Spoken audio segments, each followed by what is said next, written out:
If the camera's on, I guess we can start. Yes, sir, it's on. It's on. Okay. Good morning. This is Rabbi Shlomo Furst here in Yerushalayim, Kodesh Yeshiva Samanavshi, located on Rehov Zichron Yaakov number 6, not too far from the central bus station, so you can walk from there. Bus, of course, drive if you have a car. And if you're coming from Furst, please join us when you're visiting Eretz Yisrael. Today is our first year in Pirkei Avos. We're in the first parak. Let's maybe just let's review the Mishnah. We'll do the whole first Mishnah, and then let's see Rashi's parish on the Sunim B'Din. The Rashi will say three things, and we'll see the Rashi. Rashi, would you like to begin for us? Okay. The Rashi on the top. Yeah, top of number one. Actually, Lauren, you have the Mishnah. You have the Mishnah in full. Maybe let everyone read the Mishnah. Sure. Yeah. Moshe Kibel Torah Sinai, Moshe received Torah Sinai. The Masora of Yeshua, and he passed over to Yeshua. Yeshua is the Canaan, the Nevi'im, Masora to Anshe Gedola. Hamim Shlosh Dvarim, and they used to say three things. How you Misunin the din, you should be careful in judgment. About Medina Talmidei Harbe, you should have lots of students. Asu Siag Torah, you should build a fence around the Torah. Very good. Okay. Now, so the Ashkenazis said three things as you learned previously that they have to do. Rashi explained that they were Kiyama Torah. I mean, he said many more things than just three. So the first thing is Masuni B'Din. Now, in general, first we'll see the Rashi and the other major Meforshim. There'll be two basic approaches to what the Peshat, the commentaries will be explaining in Masuni B'Din. Basically, to be deliberate in din, in judgment. Rabbi, so, what's Meforshim? Commentaries. Commentaries, thank you. A parish is an explanation, right? So we usually refer to the commentaries as Meforshim, those are coming to explain. Right? So we have that the Ashkenazis said this first thing, the Sunim B'Din. Now we'll see, as is mentioned in the Meforshim, basically it's a command to Dayanim who are actually judging cases, right? But we want to also apply that to ourselves as well. And we'll see some of the commentaries actually mention that way, a personal way to relate to it as well. So let's stay with Rashi's first explanation. That's number one on the top of the sheet there. You have that. Yeah, go ahead, Rashi. It's the language of detaining or waiting. Delaying, right? Delay. You're waiting, you're delaying. So it's a lashon of Masunim is a lashon of when you want to say, when you not necessarily you want to say someone to wait for you. Let's say so you say hamtin alive, wait for me, right? Wait for me. So Masunim B'Din, you should wait, you should delay, right? The judgment. I mean, and why you're delaying it? Because you want to be deliberate, you want to be careful in your judgment. So you finish the din very quickly. You take your time. Investigating or researching, analyzing deeply.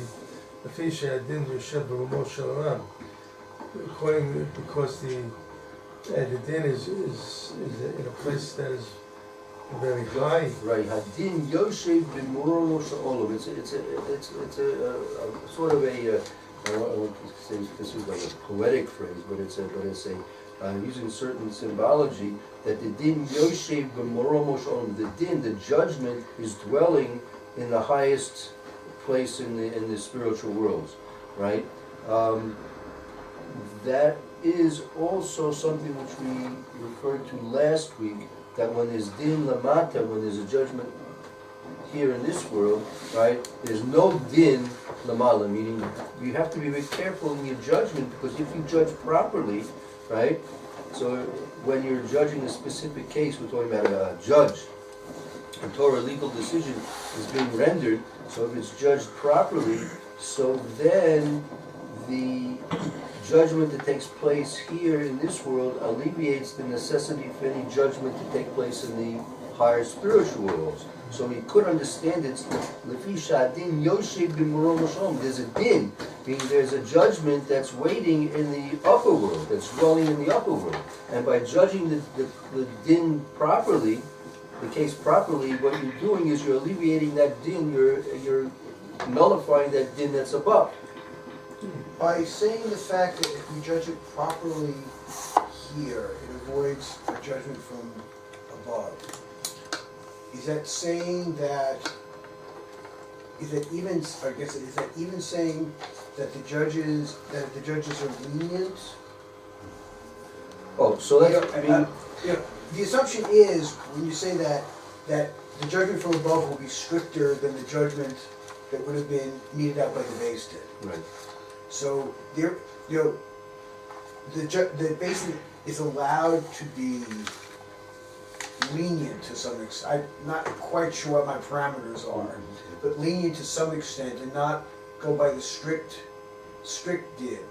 Well, no, I mean, whatever the halacha will be, they have to decide a certain halacha. It might be that a person has a claim against another person, so they have to decide the claim, and then they have to decide how much is to be paid. Right? May a person have damages against another person, or outstanding loan against a person, or he might be obligated, when he had a base din in full power, to give lashes, or even the death sentence, right? Sure. So they have to decide the din according to Mita Shotar. They have to decide exactly what it is. And as a matter of fact, there is an advantage to being judged by Kadosh Baruch Hu, because what's said is that Kadosh Baruch Hu can overlook certain things. Meaning the base din has the halakha, and they have to abide by the halakha. They can't change in theory the halakha, right? But how Kadosh Baruch Hu, the example that's given, if I'm not mistaken, is, let's say a person is chayiv misa. So if a person is chayiv misa, obligated. Chayiv is obligated, means he's has the death penalty. How do you spell that?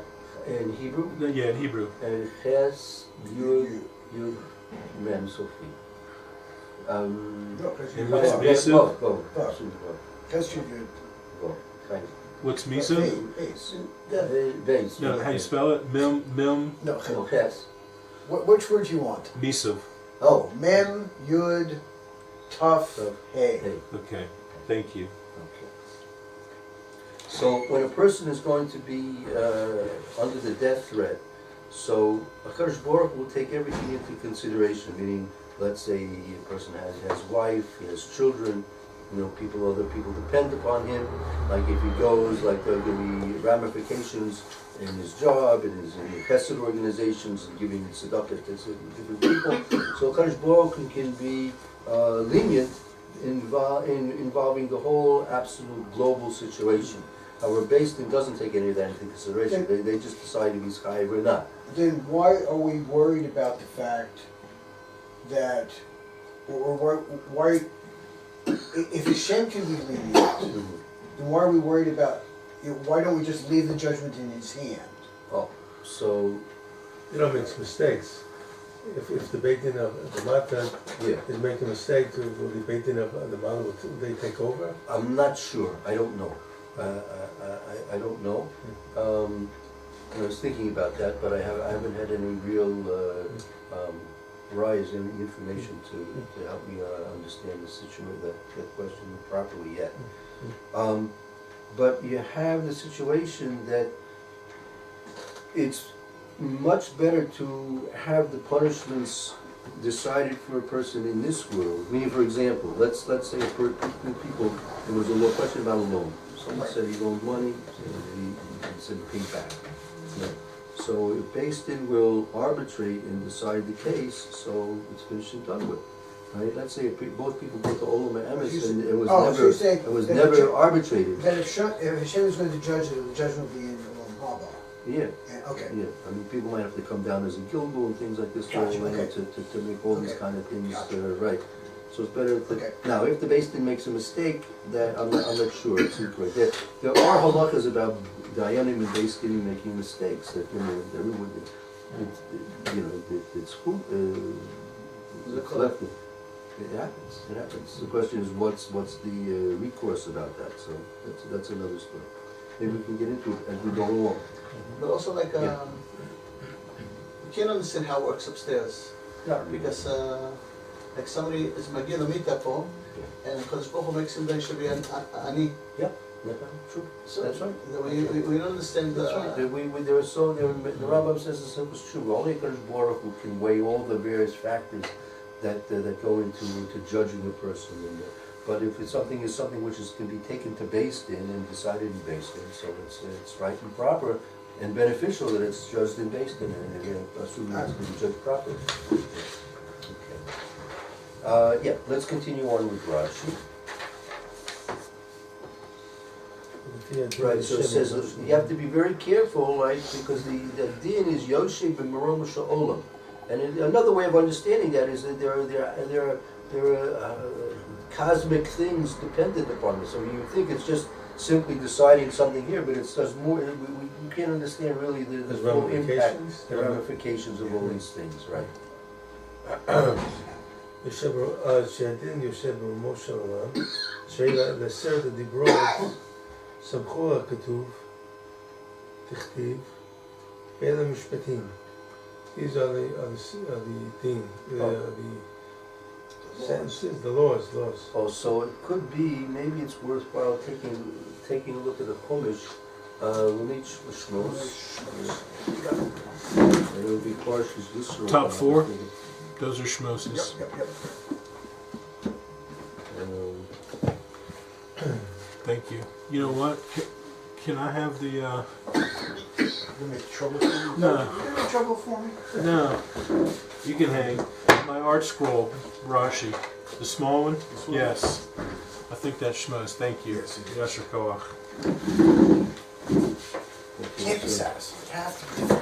Oh, no. Now I'm really satisfied. You did it. So if you go to Perek Yud Tes, that's the beginning of the series of Dibros. Is in Chaf, Chaf. Which Parsha? That's in Parshas Yisro. Yisro, okay. That'll be in 3 weeks' time or so. Yud, And Parsha Chaf, Chav. Aleph. Oh, okay. So there you have the Asaras Dibros, right? And you can keep turning the page 1 or 2. You have all the Asaras Dibros. You have to become out of the Asaras Dibros. Then you have by Shvi, by Tes in Pasuk Tet Vav, the Kol Ha'am Roim HaKoilos Ves HaLepidim Ves Kol HaShoifer Ves HaHar Hashem V'Ro Ha'am V'Yamdu Merachok. Right, that's all the Maimon Har Sinai. Where's Shvi? It says it down Shvi. Shvi. What about it? Shvi. What's in that Shvi? That's what it's talking about. Seventh Aliyah. Seventh Aliyah. Okay. Yeah. Thank Okay, you. then you have by the Maft here, right? A few more psukim later, you have by the Maft here that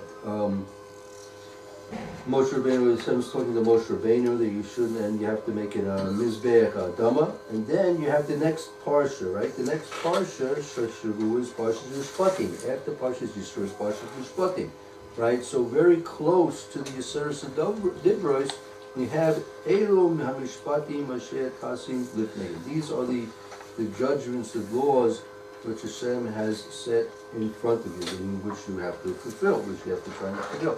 So that's what Rashi's saying, right? Where he says, the din is Yoshi b'muram sha'olam. It has very cosmic, global ramifications. Why? Shahari la'asara sedibru samku akasav diksiva elo mishpatim.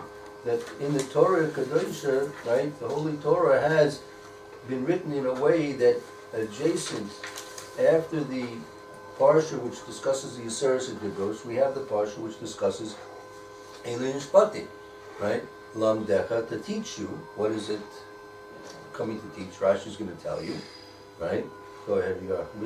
Where were you going? Second line, middle of the second line. Lamdecha. Meaning, why was Elu Mishpatim? Meaning, of all the Parshas that Hashem chose to tell Moshe Rabbeinu to write down after the Parsha of the Asaras Dibros, he chose that Moshe Rabbeinu should be told to rewritten, right, the Elu Mishpatim, all the laws of getting along with people monetarily. Because I mean, you can ask a question.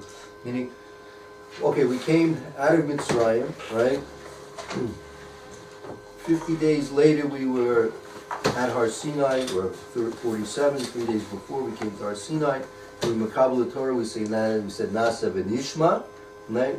Moshe Rabbeinu and all of Klal Yisrael heard the first of the 10 Aseres Dibros, and then Moshe Rabbeinu told over the other 8 to Klal Yisrael.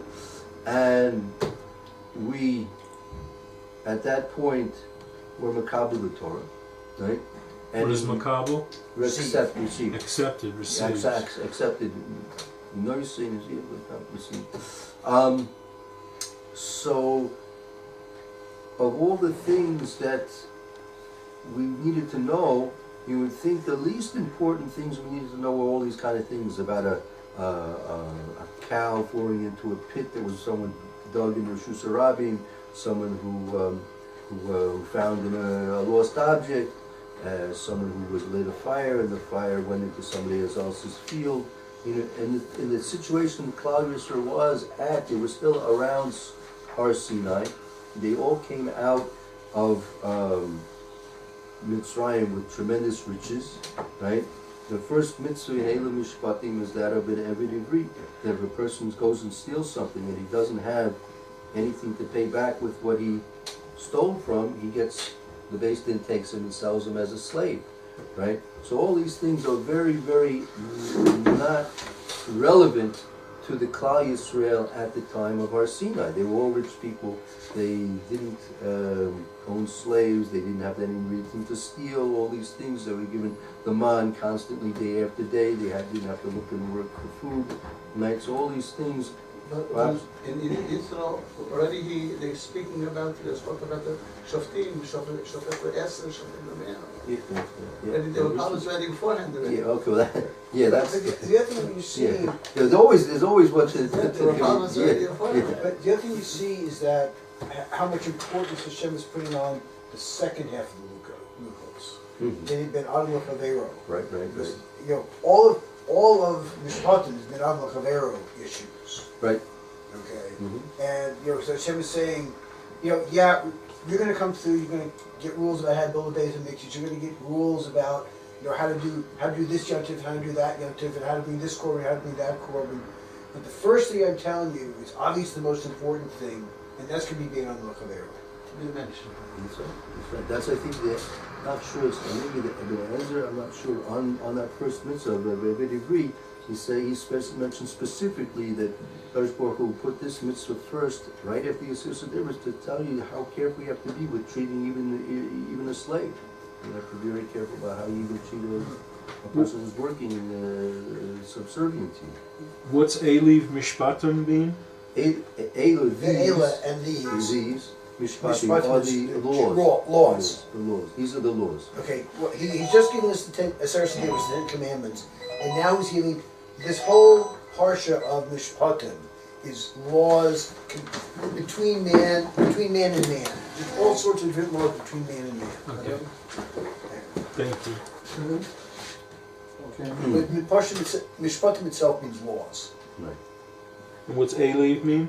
And these. And these. Where was he? So yeah, we got we're up there at the heights, and he's talking about the ox and the donkey in the pit. Right. What's going on here? You would think you should talk about, The angels. something spiritual, talk about something religious. Right. You know, Okay. You would think the first thing would be the Karbanos. Yeah. The Talmud. Yeah. The first thing you should talk about is the Talmud. So, It comes way much later. Yeah, all these things, what they have to do with religion, No. Religion Okay. is- First part of being religious is be nice to your fellow man. That's the. And what was the Hebrew term that you said for that? You said it's called being a mensch. Was what? It was 2 words you guys used. Something. When you were saying, what it's really telling you is to be a so and so.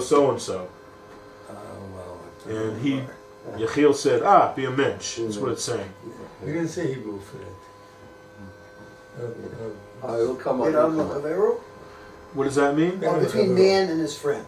Yeah. Bein means Adam between, L'Chavero. Bein means Bein between. between Adam, person- man, L'Chavero and his friend. l'chavera. The assertion Bein. Hebrews are broken up into two sides. Right. The right side, the first five, is Ben Adam La Hashem, Ben Adam La Makom. The second five is Ben Adam La Chavero. And what I said is that Hashem is putting much more importance on the second side, Ben Adam La Chavero, because that's the first thing he talks about. As soon as he gives the assertion Hebrews, he starts talking about Ben Adam La Chavero. That's much. He's saying if you do that right, the rest will fall into place. So he gives all 10, but he starts talking about The second five. the second 5. That's right. That's right. Ah, So that's what Rashi's intimating here. He's trying to explain to us why is it that the laws that are relevant to Bein Adam Chavero, between interpersonal relationships, why are those taking precedence amongst all of the mitzvahs, that they should be written as close to the Yisrael Sedibus as any others are. Lomdecha, to teach us,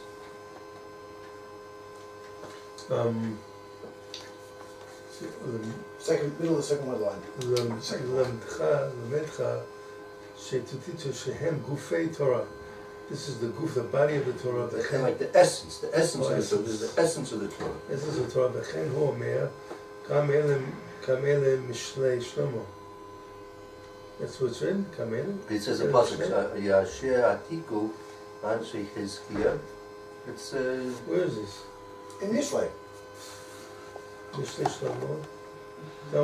וכן אומר, גם אלה משלי. Shlomo. That's where it starts, In really? Shlomo's Gam no. Elu Mishlei. Shlomo, this I'll tell you where it is. Zayin, 1 second. Zayin Mishlei Chaf Pei Aleph. It's in Mishlei. It's not in the beginning. This must be a this is a pasuk. Gam Elu Mishlei Shlomo. Oh. Asher Atiku Anshe Chizkiah Melech Yehuda. So. That's written in Mishlei? Hold on. It's It's I have it written on there that it's a Mishlei Chav Hey, Pasuk Aleph. you got to get working on this, man. yeah. Gam You're way Gam behind. Elu The Mishlei Shlomo. library's That's what horrible it says. shape. That's the possible. Nobody knows where anything is, man. What are you Now, how doing? does that relate? How does Mishlei relate to what we're saying over here? Well, we have to come back to this, but let's see what Rashi says first. It says Asher Hitiku Anshe He said, one of my sons Hizkiah here. Melech Yehuda. I mean, I want to do it, but literally, I need help. Okay, actually, And time. you know, let's leave the rest of this Rashi until I have a chance to look at the pasuk of Mishlei. I want to see what Rashi's trying to bring in with the rest of this. Okay, so we see that there's tremendous significance in the dinim, the laws, and therefore a person, when he's judging the laws, he should be careful, patient, deliberate in judging them properly. Okay, that's number one. Okay, now let's take a look at the Rashi in Devarim. Rashi brings this similar explanation. Rashi in Devarim, very beginning. It says here, it's, go ahead, Rachmi, you want to continue? Okay, Rashi Devarim, פרק א', מצווה את שפתיכם, מצווה, I will command you with the laws, your laws, אמרתי, said להם, to them, havu mitunim b'din, be careful in the law and judging. Im bad din lefnecha, if it comes to a case, a court case, lefnecha, pamachat, one time, pamachat, shtayim shalosh, b'shalosh, 1 or 2 or 3 times. Al tomar kavar bad din ze lefnai, pamim abeh, ela hayu nosim notnim bo. Don't think that all the laws. Don't say that it's the cases same that- case all the Same time. cause all the time. You'll give the same ruling all the Right, time. right. You have Every to, case yeah, has to every be case has to be looked at separately. judged separately. Right, so even though you might be very familiar with all the details of the particular case, and it might be very similar to what you've had several times before, nevertheless, don't hesitate to look into it deeply. There's Maisa, I forgot, Rabbi Paisik, and a very simple person came to the Rav with a very, very simple question. Very obvious, very simple question. So the Rav had him sit down and listen to him very carefully, and then went to the Svarim, took out a sefer or two, looked into him, this and that, and he says, it's mutter. So the person was very happy, he left. Right? So one of the students, the Talmidim, was there after the person left. He asked, Rebbe, what's going on? You know, it's like, you know, which tefillin you put on first, the yad. You know, every boy in Cheder knows the answer to these questions. So what's it? Have to look at the Svarim and all this. I said, no, you understand. If I didn't treat it with importance, you might think, you know, it's a simple question. I don't have to. Rav's not interested in my questions. I wanted to show him that I'm interested in his questions, right? So when he will have a serious question, he won't be afraid to come to ask the shayla. People think that, you know, Rav's not interested. He's too busy for my question. You know, it's an obvious question. So maybe you'll put a person off, and they won't come when it's really needed. So that's also part of it. Okay, next we have the Emek Dover, that's number 3. Emek Dover, that's his parish in the Chumash, I believe on the same pasuk. Okay, Hayim Musunim B'din. Musunim B'din. Hayu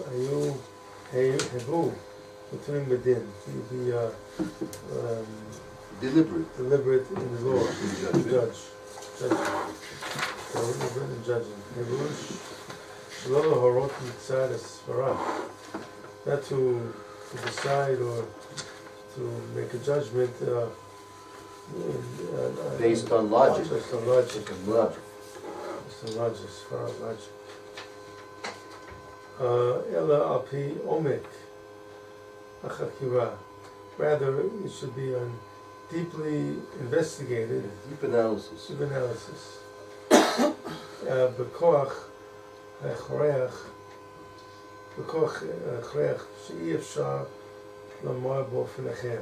I mean, a person through deep analysis with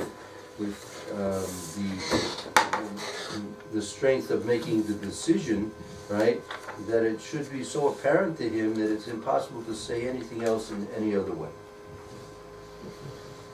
וזהו על פי חוויות התלמוד ומדרשות של תורה.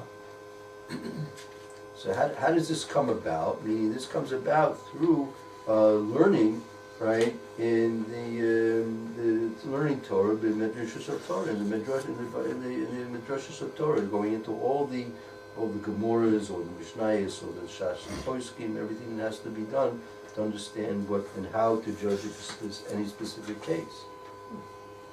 He is hero or that he warned even more so. Midu Tamin Habeh. Oh, so he's going into a relationship between by being Mesunim B'din, right? Establishing many Talmidim. This is also going to work together, based on what he said previously. Just now, he says what they said. The second thing the Achi Knesset Gedolah said, having Amidu Talmid Harbe, that goes as a complement to the first thing about being Mesunim B'din. Because how are you going to arrive at how are you going to arrive at that deep analysis? Only through having a lot of Talmidim. Go ahead, right? That by setting up a lot and establishing a lot of Talmidim, what's going to happen? Gemoyel. It has an advantage. It's beneficial. Beneficial, the Pilpulash of Torah, and the analysis of the Torah. Kid Tanan, as we learn in the Mishnah, Marbeh Yeshiva, Marbeh Chokhmah. Somebody that sits and makes judgments or sits and learns a lot, this will increase his wisdom. Asusiyat with Torah. And make a fence around the Torah. Ayidei Ashmachtot. What is that? Asmachta means through Yeah. supports. Supports, You're gonna have, It's the same word as asmachta. yeah, you're gonna bring Supports. supports, Support. proofs, and you know, how are you gonna make a sayag the Torah? You wanna make a fence around the Torah through bring supports to what you want to do. ובזה מתגדל, ובזה, and this will become greater, מתגדל, הפלפול, what do you call that? Pilpul is like the discussion, Discussion, here an analysis. discussion, חקירה, analysis, ושומר את ההוראה שלא ימות. Shomer Sarah Shelo Yimot. And it'll be preserve the decision that it won't be moved, won't be shaken. Okay, we'll have to stop here for the next year, and we'll continue this tomorrow, Mitzvah.